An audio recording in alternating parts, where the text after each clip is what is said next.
Hello and welcome to Tech Magnifier. I'm Rahul Sethi and today we'll unbox and take a quick look at the Lava Pixel V1. The Pixel V1 is based on the Android One platform from Google. So Android One is a standard introduced by Google in developing countries, but it's mainly for users moving to smartphones.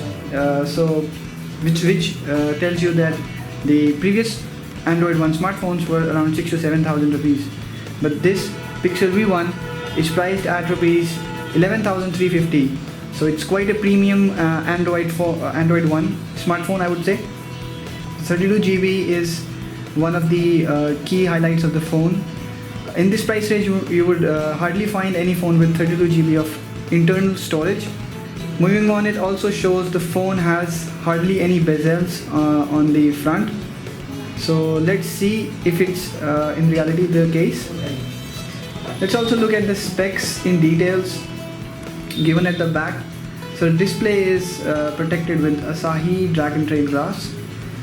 The camera is an 8 megapixel, so it's written it's a 13 megapixel rear camera, but actually it's an 8 megapixel sensor doing the job, which is passing on to the software, and using algorithms this 8 megapixel image is being enhanced to 13 megapixel. So the raw form is 8 megapixel, but what you get in the gallery is a 13 megapixel image. Similar is the case with the front camera. It's actually a 5 megapixel sensor interpolated to 8 megapixel, and it's a BSI sensor with an f2.4 aperture, which is not quite good aperture, I would say, but it's fine. The chipset is not quite new. It has a 1.3 GHz quad-core processor with a Mali 400 MP2 GPU. It is supported by 2 GB of RAM, so I think it should suffice in playing and carrying on the daily tasks. The battery is 2650 mAh in capacity, and it's a lithium polymer. So the phone obviously runs 5.1 Android Lollipop, and it's written that it's guaranteed upgrades to the latest one. Both the SIM supported by the phone are 3G, supports single channel Wi-Fi, Bluetooth and USB 2.0. So let's quickly take the phone out of wraps and take a look. The box is also quite premium for the phone. Unlike Samsung or other companies, the recycled boxes, Lava has no intention to do so. So here we are with the box, everything neatly laid out. Here is the USB cable. I'm going to start with the USB cable first. Not very nice quality, but sufficiently long. Here is the charger, a 1 amp charger. These are the earphones, in-ear type. So here is the phone. So as you see, the bezels are quite thin, they are virtually non-existent.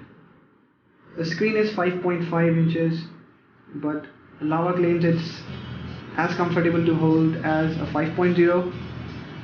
I don't really think so, but it's not quite large as the 5.5 inch phones like the Micromax Doodle. So here are the slots. The SIM 1 is a full mini SIM card.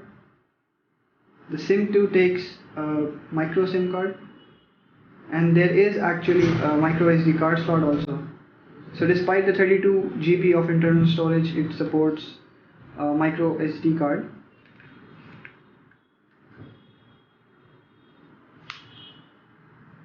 Okay, so let's turn on the phone.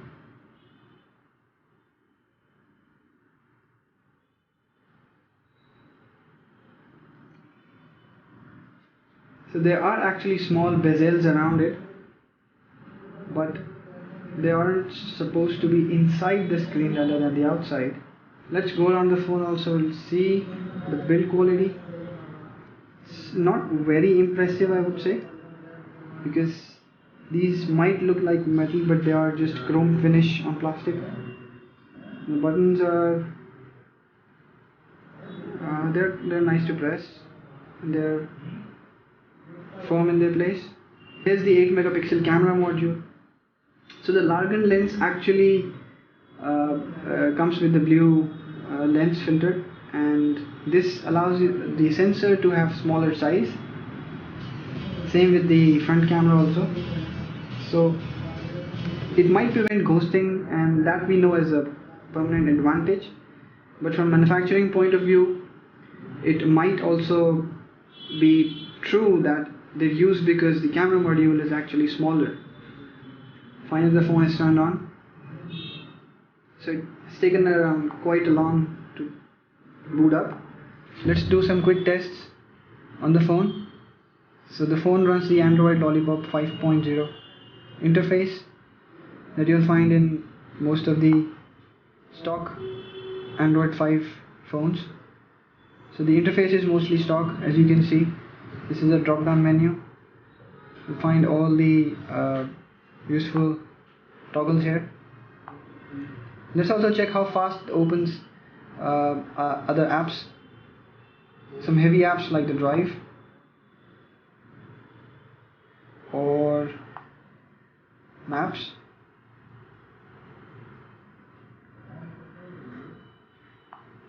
Or the Myntra app that is preloaded onto it. It's quite fast. Or the YouTube app. So all these apps were opened. So now, since they are in the RAM, let's check the camera quality of the phone. So since we are indoors, the light is not very good. So I'm going to take a macro shot and see how the focus it achieves within the 2 centimeter range.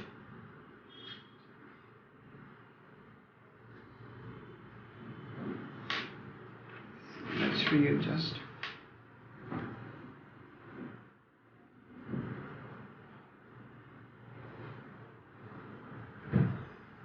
So the macro focus range is not very impressive.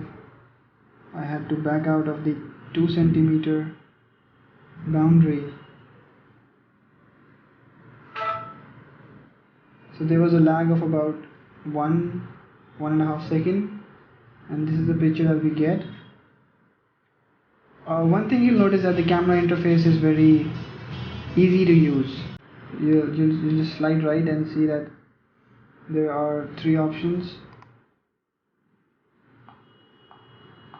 The focus is quite clear, but I'll see noise in low light conditions, and this is what happens when software interpolation is done. Even if Lava would have kept it on the 8 megapixels, maybe it wouldn't have got so much noise. Okay, now let's check the display quality. So I'm running a video in 720 pixels. Okay, so let it load.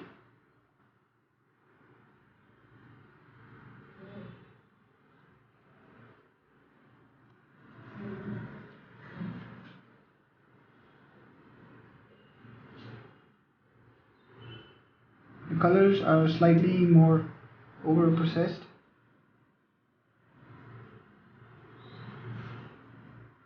But the display has very good amount of brightness.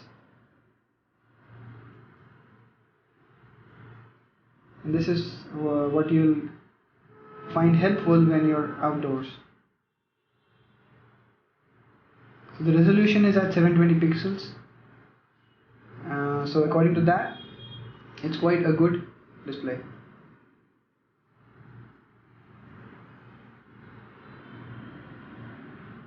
For latest news and reviews of gadgets and games, visit www.techmagnifier.com.